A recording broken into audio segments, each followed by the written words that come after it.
Chelsea fans, it's beyond the match again. Now I'm going to explain to you everything Enzo Maresca did in the game versus Fluminense.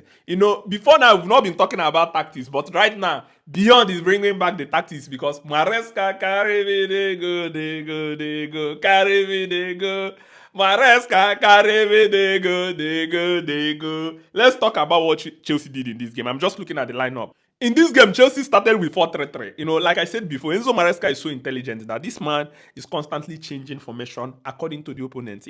His first stint or first months at Chelsea, a lot of Chelsea fans did not believe in him, but I believe that I know what he's trying to do. His rotation and rotating the players and not building the team around any player is one thing that I appreciate him so much of.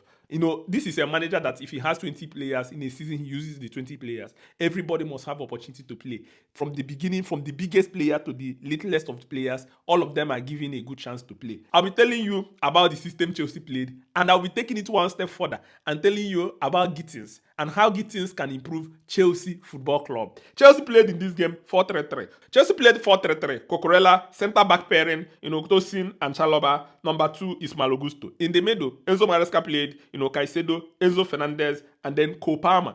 Then in attack, Chelsea played Nkunku, played, João Pedro, and here is Pedro Neto. Remember, Pedro Neto is a multi-talented winger that can play, different formations. But what happened in this game when the game started? This is Fluminense. Fluminense played, 3-4-3.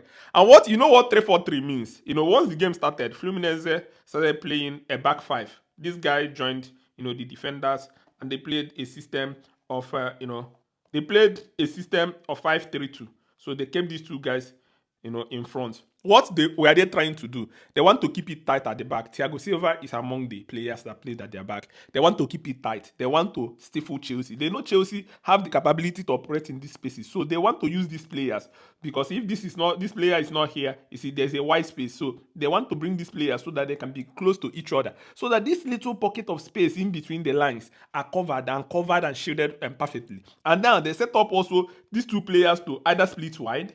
This one stays in the middle, or both of them split wide, so that they can be able to hit Chelsea on counter. So if there is a loose ball around here, you see them, they can easily make this pass, or this guy can easily make this pass. And once he makes this pass, all these players that are normally 4, these guys will start jumping forward. All of them will start jumping forward. They will revert to 3, and all of them are jumping forward with speed to go forward and attack Chelsea. That is basically what they were trying to do. Enzo Maresca anticipated what they wanted to do. Maresca is too good. So what he did in this game is that, okay, in the centre-back pairing, Tosin was on the left side. Chalobah was on the right side. Why did he do that? Chalobah was needed to cover this space. Chalobah is a little bit quicker than Tosin. Tosin is strong and has area ability, but Chalobah has a better, covering skills. And then Enzo Maresca knows that the threat of Fluminense is always on this side, so he plays Chalobah this side, Cucurella this side. So going forward, Enzo Maresca, this is João Pedro, this is Pedro Neto. He sent Malo Gusto forward as an auxiliary winger, so Malo Gusto was constantly, holding weight.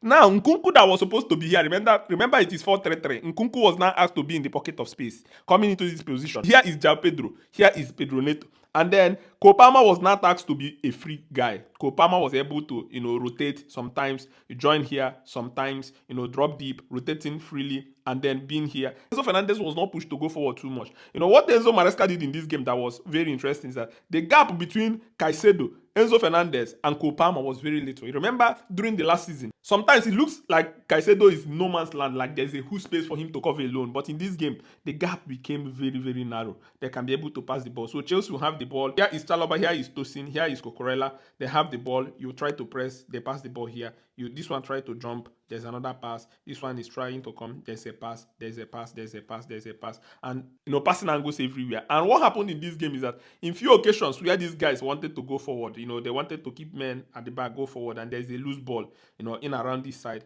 Enzo Fernandez was able to pass the ball to, Neto. Neto was able to try to cross the ball. This defender cleared the ball, and Pedro Neto was able to, in this position, to score this crazy arrow to also the same thing with second goal. If you watch, Fluminense was thinking that they will have opportunities to take on Chelsea. But whenever they try to go forward, Chelsea will punish them. In fact, Chelsea could have scored more goals in this game. But because Chelsea could not be able to be clinical, like Pedro Neto could have scored, Nkunku could have scored, Nicolas Jackson could have scored, a lot of these guys could have scored. The fact that Enzo Maresca was pushing this guy forward to win the ball back, to know that Nkunku does not track back. So that even if you beat Malo Gusto, there's Caicedo. You beat Caicedo, there is Chalobah that's constantly from here covering this space. And Chelsea, we are not threatened in this game. It was a masterminded, win by Chelsea. Now Chelsea are in the final. But before then, I want to show you the importance of Gittens. Let's quickly talk about Gittens because it's also part of these tactics. One good thing Chelsea did is buying Gittens. I can tell you, Gittens is one of the best dribblers in the world. He's on the same level with Lamine Yamal. We've not seen something like this. On the left, you might think I'm joking, but this is a master's class signing. If you watch his game, if you watch his talent, you know that this guy is an important addition to Chelsea.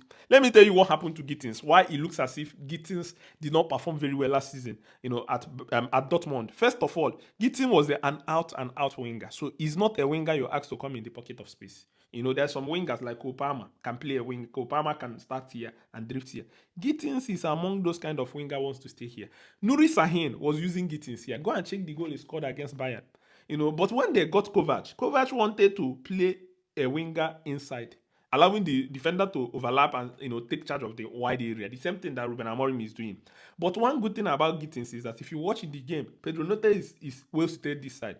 Gittens is a shoot on sight kind of winger. So his first instinct is to come into this area with the ball, dribble this guy, come into this location, try to shoot. So he starts out wide. He's trying to dribble this player. He's not thinking about coming back. He's not thinking about passing to this player. His mindset is, I'm going to beat you. And now, he gives the instinct to these guys. Start going to the 18-yard box. Gittens will find you.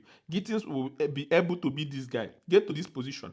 Either square the ball or either able to come into this position and shoot. He's not scared of shooting. He's very, very good with shooting. He's very, very good, in taking players on. One-on-one is one of his specialty. And he likes it even when the player try to come here to, hold the ball or try to get the ball and there's a space here. He can knock the ball and run with the ball. The ability of this guy is crazy. He can knock the ball and run. He can also decide, I don't want to knock it. I want to beat you. He will move with the ball, dribble you, and start running. This is what Gittens brings to Chelsea. And he will solve a lot of problems for Chelsea because Enzo Maresca can keep him wide. He's not the kind of player you keep wide, they will pass the ball to him, he will pass back. He will constantly, even if there are 5 defenders, try to beat them, try to run with them, try to run against them, try to shoot. And he's very, very good when it comes to shooting. And another thing he can do is also to pass the ball, square the ball, take players on, get penalties, score some crazy goals. He has the ability to shoot with his right and left. And this is what a lot of people don't know. Mind this video I'm telling you, so when the season starts, you will not say beyond did not tell you.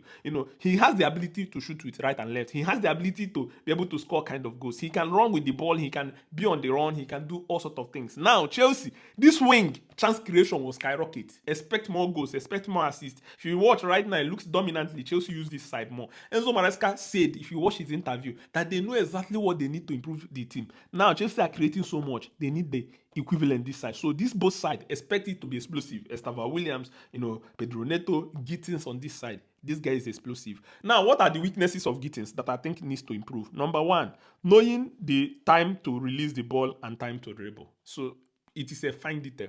Knowing, should I pass to this player and make a run? Let them pass the ball to me. Or should I keep on running out this guy? Because sometimes he can lose the ball. And most of the times, or sometimes if he lose the ball, these guys have positioned themselves that there's so much hole. So Chelsea can face counter. Number two, things I think he needs to improve. When should I release the ball? Should I keep running with the ball with the 18-yard balls to shoot?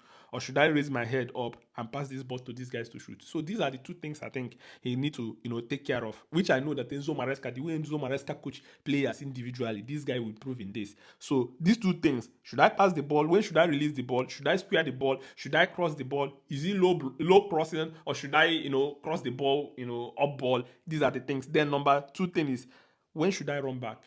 He's similarly to Noni Madueke. Sometimes he can be caught off guard, like lazy on the ball. He has a lot of pace. And Chelsea can utilize that pace. You need to learn to come back. When these guys are with the ball, learn to come back here to help your defender. And when you have the ball, run again. I know it's a difficult job, but he has the ability, he has the mindset, he has the skill set, he has the speed to do it. So these are the 3 things I think Gittens we need to improve. But when it comes to dribbling, chance creation, shooting, expect magic next season. So these are all the tactical acumen about Chelsea Football Club. Remember, we are beyond the match. Thank you very much for watching and see you soon.